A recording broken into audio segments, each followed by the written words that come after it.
Welcome to Midnight Clues. With Clara Monroe and Elias Gray, we pull apart the stories the world can't stop whispering about. You know how sometimes you find yourself really drawn to those unsettling questions, the ones that kind of stick with you?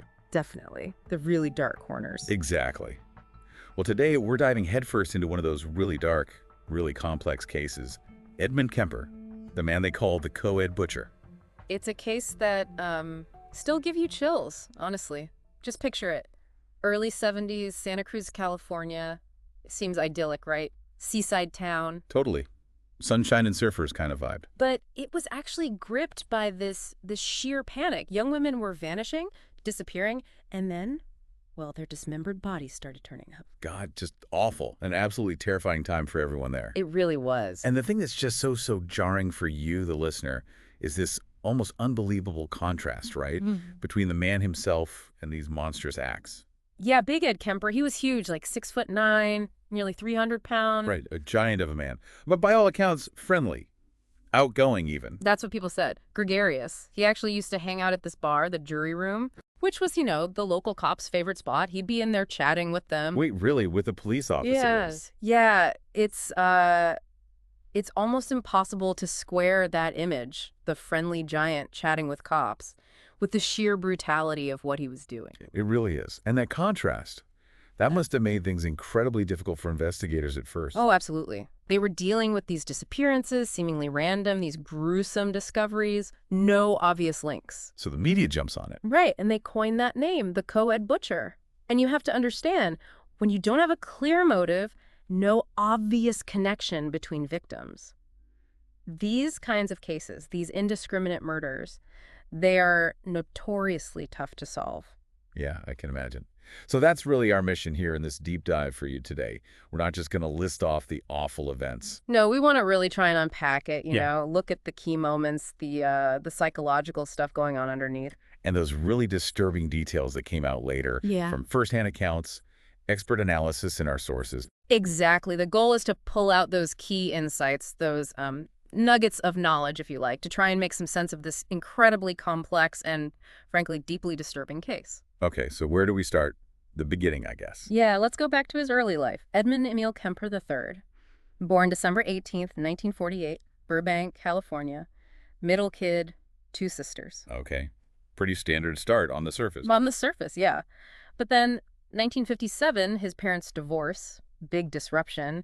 He ends up moving with his mother, Clarnell, to Montana. And that relationship with his mother, that seems crucial, doesn't it? Oh, hugely. By all accounts, it was really difficult. She was apparently very critical, maybe alcoholic, and he definitely blamed her for a lot of his problems later on. That tension was there right from the start. And it got pretty extreme, didn't it? I mean, the basement story. Right. When he was just 10, his mother apparently became afraid he might hurt his sisters, so she made him live in the basement. 10 years old. Yeah. In a basement. Yeah. Alone. Yeah. He talked about it later, said it was terrifying. Dark, isolated, hearing rats at night. I mean, you can only imagine the psychological impact of that on a kid. Yeah, that's deeply troubling. And there were other signs, too, weren't there? Early signs of, well, pathology? Oh, definitely. And this is where it gets really disturbing for you to note. Even as a young kid, he was doing things like cutting the heads off his sister's dolls. Okay, creepy. And playing this weird, morbid gas chamber game with them. And then the animal cruelty, that's often a huge red flag. What did he do? Well, the sources mention burying a cat alive, later decapitating another cat and sticking its head on a pole, slaughtering another one with a machete. Jesus. That's not just kids being curious or cruel. That's something else entirely. Exactly. It signals a really profound disturbance, a lack of empathy, fascination with violence, with death. And it wasn't just acting out, was it? His thoughts were going there, too. Right. Our sources say he started having violent fantasies really early on, like age 8. And these weren't just vague thoughts. What kind of fantasies? Fantasies about killing people, specifically, including fantasies about killing his own mother. At 8 years old? Wow. Yeah. And if you think about how these things can develop for you to understand, these early, vivid, violent thoughts can almost be like practice runs in the mind, mental rehearsals. Kind of desensitizing him over time. Exactly. Making the real thing seem less unthinkable down the line. It's a pattern seen in many serial offenders. So this really unstable home life, did he ever live with his dad? He did, actually, for a bit. Went to live with his father in L.A., who he apparently really looked up to, but it didn't last. What happened? His father rejected him, essentially, sent him away. So then he ends up with his paternal grandparents. Okay, maybe a more stable environment. You'd hope so, but apparently not. They lived on a farm in North Fork, California, and Kemper reportedly hated it there. So it's just this pattern, you know? Instability, rejection, feeling unwanted. And that period with his grandparents, Yeah. that ends horrifically, doesn't it? It does. This is a massive turning point. He's 15 years old. August 27th, 1964. What happened? He gets into an argument with his grandmother, Maud Kemper, in the kitchen, and he just snaps, I guess. He grabs a .22 rifle. A rifle? Where did he get that? Ironically, it was a Christmas gift from his grandfather. Oh, my God. He shoots his grandmother multiple times. Head, back. Accounts vary slightly, but it was brutal. Then he takes a kitchen knife and stabs her repeatedly in the back. At 15, that level of violence is just staggering. It wasn't over. His grandfather, Edmund Sr., comes home later. Oh, no. Kemper waits for him. As his grandfather gets out of the car, Kemper shoots him in the back of the head, then drags his body into the garage and hides it. Cold. So calculated. Especially for a teenager. Absolutely. And what's maybe even more disturbing for you to hear is what happened next. What did he do? He calls his mother, tells her what he's done. He called his mother after killing your parents. Yeah. And her reaction, according to the reports, was to tell him to call the police. Wow. Oh, So he does. Calls the police and then just waits calmly for them to arrive. No panic, no remorse shown. Apparently not. Later on, he gave these chillingly detached reasons. Said he killed his grandmother just to see what it felt like. Just curiosity. Seems so. And he killed his grandfather simply so he wouldn't find out about the first murder and get upset. That lack of empathy is profound. Just completely absent. Totally. So after this, obviously, he's evaluated. He gets diagnosed with paranoid schizophrenia. They also note he has a very high IQ. Right. So not jail then. No, he's committed to Atascadero State Hospital, Yeah. which is, a maximum security facility, but for the mentally ill. He stays there for 5 years. 5 years. And a Tascadero. What was that like? Was it helpful? Well, that's the disturbing part. In a way, it seems like it might have inadvertently educated him. Educated him? How? It was a large facility, lots of patients, murderers, sex offenders, people with severe disorders, but relatively limited psychology staff. Okay, so he's surrounded by other offenders. Exactly. And Kemper, being intelligent, charming when he wanted to be, he becomes a model patient. Gains their trust. Totally. And alarmingly, he apparently got access to other patients' files. Records detailing their crimes, their psychological profiles, even the ways they tried to deceive therapists. Oh, wow. So he's learning the wrong things. Pretty much. He's learning about psychological tests, what answers psychiatrists are looking for, how the system works, how to fake being rehabilitated. Learning how to manipulate the system from the inside. That's what it looks like. He essentially taught himself how to convince them he was cured, that he was no longer a danger. While inside was his own internal world, still developing in those dark ways. Seems so.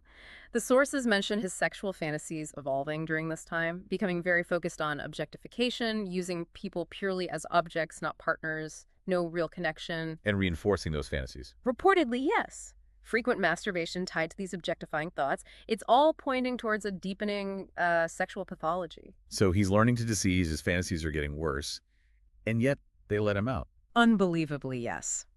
Despite at least one psychiatrist apparently recommending against it, flagging him as still dangerous. He was released when? On his 21st birthday, December 1969.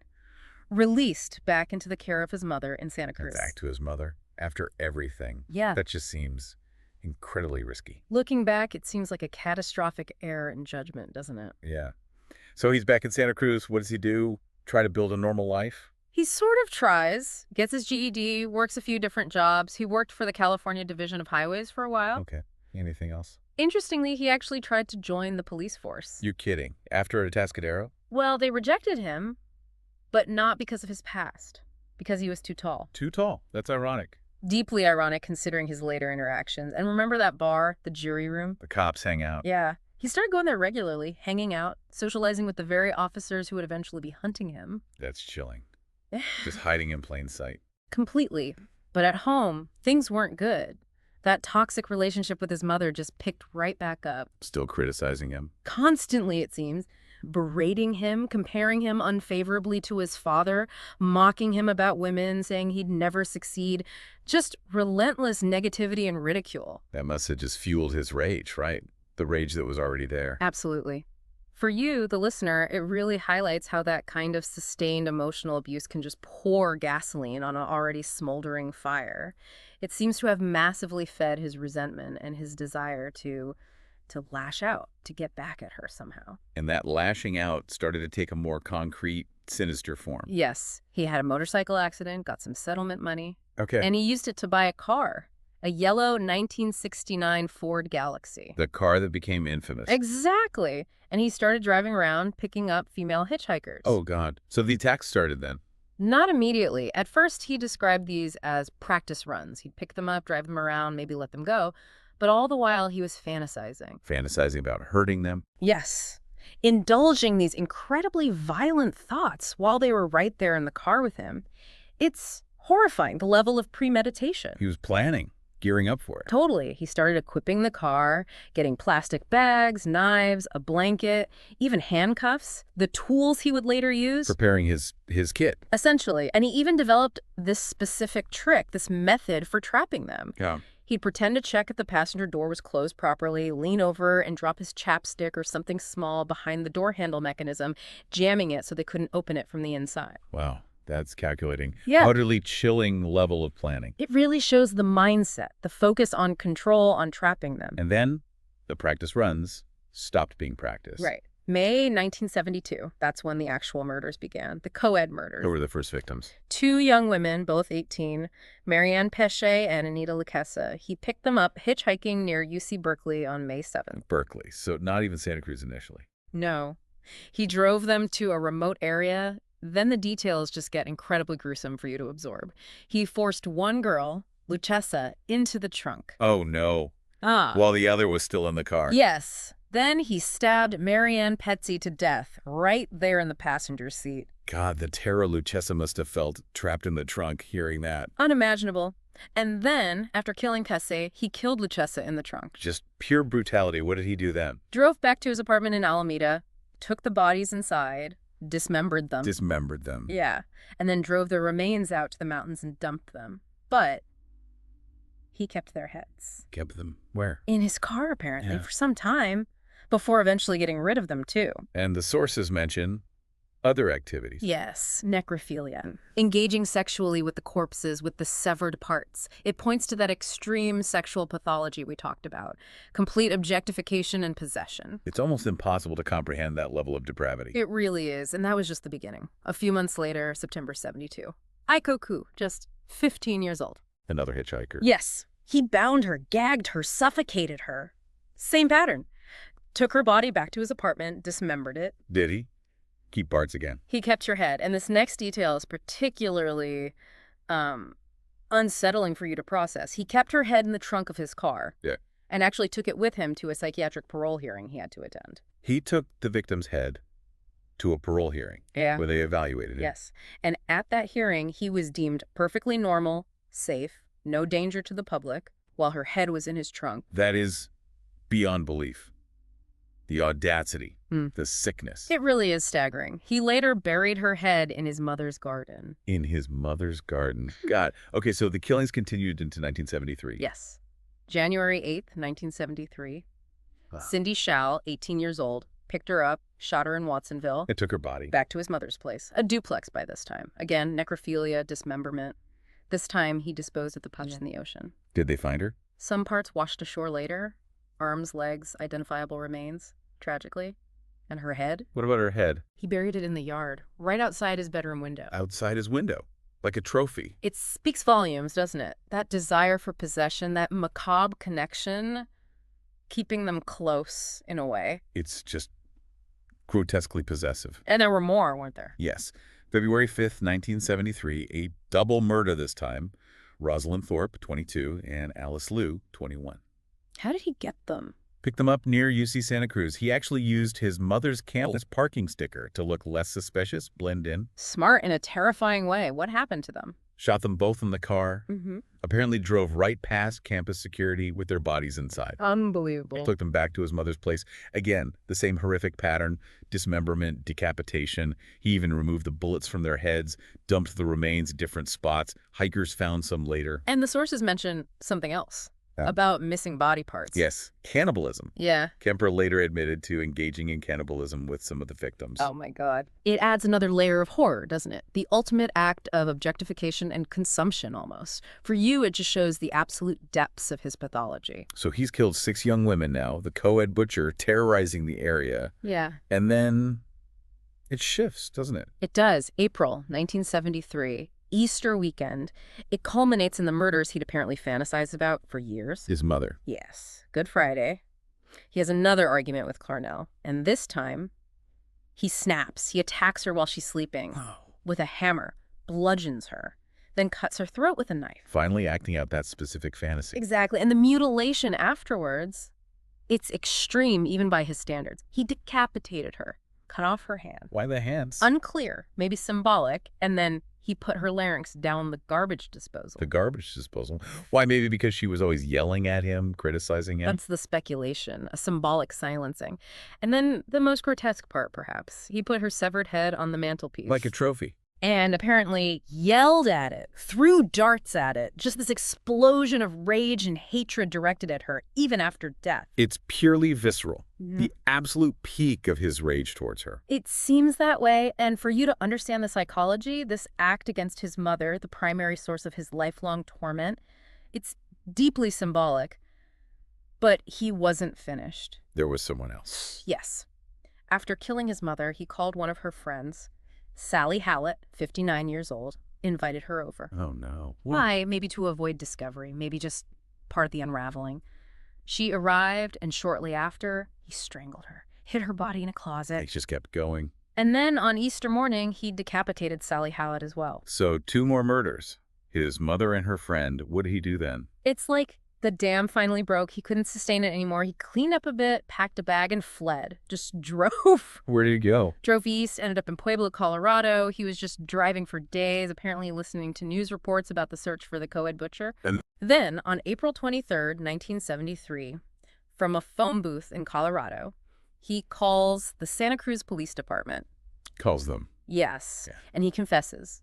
Tells them he killed his mother, her friend, and the 6 co-eds. Just like that, over the phone. Just like that. Apparently, the police dispatcher who took the call initially thought it might be a prank. Because he sounded so calm. Or because they knew him. Probably a bit of both. Remember, he was Big Ed, the friendly guy who hung out at their bar. It didn't fit. They were skeptical. But he convinced them. Yeah, he persisted, started giving details only the killer would know, locations of bodies, methods, things that weren't public knowledge. That initial disbelief, though, it really shows you how effective his mask of normalcy had been. So he leads them to the evidence. Gives a full confession. A very full, very graphic confession, apparently held nothing back, described everything in chilling detail. And the trial. What happened It there? was relatively quick, October 1973, charged with 8 counts of first-degree murder. Did he plead insanity? Given the diagnosis. He did. Pleaded not guilty by reason of insanity, but the court, the jury, they found him legally sane at the time of the crimes. Despite the schizophrenia diagnosis. Yes, legally sane. So, guilty on all 8 counts, early November 1973. And sentencing. What did he say about that? His own suggestion was pretty extreme. When asked what his punishment should be, he reportedly said he should be tortured to death. Wow. Did he mean it, or was it more manipulation? Hard to say for sure, but instead he received 8 concurrent life sentences, which at the time meant potential for parole. Did he seem remorseful at all during the trial? It's complicated. He actually attempted suicide twice during the trial proceedings. Really? Yeah, which might suggest some level of internal conflict, maybe despair, or even a flicker of guilt. Or perhaps just an inability to face the consequences. It's hard to know his true state of mind. So where is he now? He's still incarcerated, currently at the California Medical Facility in Vacaville. He's been denied parole multiple times. Has he talked about the crime since? Initially, yeah. For a while after being imprisoned, he was quite cooperative. Gave interviews, seemed open about what he did. He even claimed he wanted to help criminologists and psychologists understand offenders like him. Like he was trying to be helpful. That was the presentation, yeah. He was even considered a model inmate at times, did things like recording books on tape for the blind. Books for the blind. The contrast again. Exactly. But he himself has stated in later parole hearings that he knows he's not safe to be released, that he shouldn't be let out. So looking back at all this horror, what are the key psychological takeaways for you, for the listener? Well, first, there's the diagnosis, paranoid schizophrenia. But, crucially, deemed legally sane. That's an important distinction. Right. The illness didn't negate his responsibility in the eyes of the law. Correct. Then you have those undeniable signs of severe pathology from a very, very young age. The cruelty to animals, the doll mutilation, that clear escalation from objects to animals to humans. And the family environment seems absolutely critical. Hugely. That broken home, the rejection by his father, and especially the intense, negative, abusive relationship with his mother, that's widely seen as a massive contributing factor, fueling the rage, the resentment, the need for control. For you, it really hammers home the potential long-term damage of childhood trauma and abuse. It seems like his hatred for his mother was just woven into everything. Her influence, his reaction to it, it seems central. Absolutely central. Our sources really emphasize that his frustration, his desires, his rage, so much of it seems tied directly back to her and his perception of her. And the fantasies, how important were they? Extremely important. Those violent fantasies, starting so young, they weren't just thoughts. They were, as we said, like mental reversals. They solidified the ideas, made the unthinkable gradually become possible, maybe even inevitable in his mind. And the specific elements like necrophilia, dismemberment. That points to a really profound sexual pathology. It's about ultimate power, ultimate control, possessing the victim completely, turning them into an object, dehumanizing them utterly. And his fascination with police. Does that fit in? It seems to. Wanting to join them, hanging out with them, yet simultaneously being this monster. It's a strange dichotomy. Maybe wanting acceptance, maybe enjoying the irony, the deception. It adds another layer of complexity. It's interesting. You hear arguments about nature versus nurture with killers like this. Was he born bad or made bad? That's the perennial question, isn't it? Some experts might lean towards a predisposition, something innate. Others would point much more strongly to the overwhelming impact of his upbringing, his environment, the abuse, the psychological development. Kemper himself apparently only really mentioned control as a motive once. Which brings us back to that core disturbing thing, the duality. Exactly. And this is key for you to grasp. Despite the absolute horror of what he did, people who met him, cops, psychiatrists, interviewers, often found him intelligent, articulate, even personable on the surface. Likeable even. Yeah. And that ability to present such a normal, even friendly facade while hiding such monstrousness, that's perhaps the most chilling part. There's an anecdote about him sending a handmade ceramic cup to a psychiatrist as an apology. An apology. For what? Just generally, perhaps. Yeah. The psychiatrist interpreted it as maybe a sign that some small part of Kemper was horrified by what he'd done, wished he could be normal, but was just completely overwhelmed by the darker side. A tiny flicker of something else buried deep inside. Maybe. Or maybe just another form of manipulation. With Kemper, it's so hard to be sure.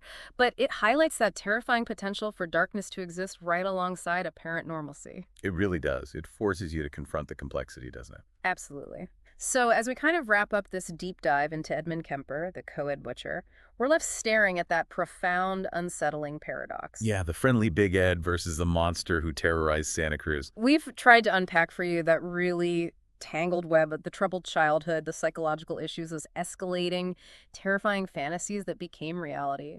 And the impact on Santa Cruz. Hmm. It was immense, wasn't it? That town lived in fear. For a while, it even got called the murder capital of the world because of Kemper and other cases around that time. It definitely left a scar. And it certainly shaped the public's understanding, or perhaps misunderstanding, of what a serial killer could look like. Not always the lurking shadow, sometimes the friendly giant next door. So maybe a final thought for you, the listener, to really chew on after all this. Yeah. Thinking about all the details, the abuse, the fantasies, the diagnosis, the manipulation, the sheer brutality, what single factor do you find most crucial in trying to understand how someone like Kemper could happen? How this seemingly integrated person could commit such unimaginable acts? That's a tough one. And what does his story tell us, maybe uncomfortably, about the potential for that kind of darkness hiding just beneath the surface of the scow? Well, normalcy. It's something that I think will definitely stick with you.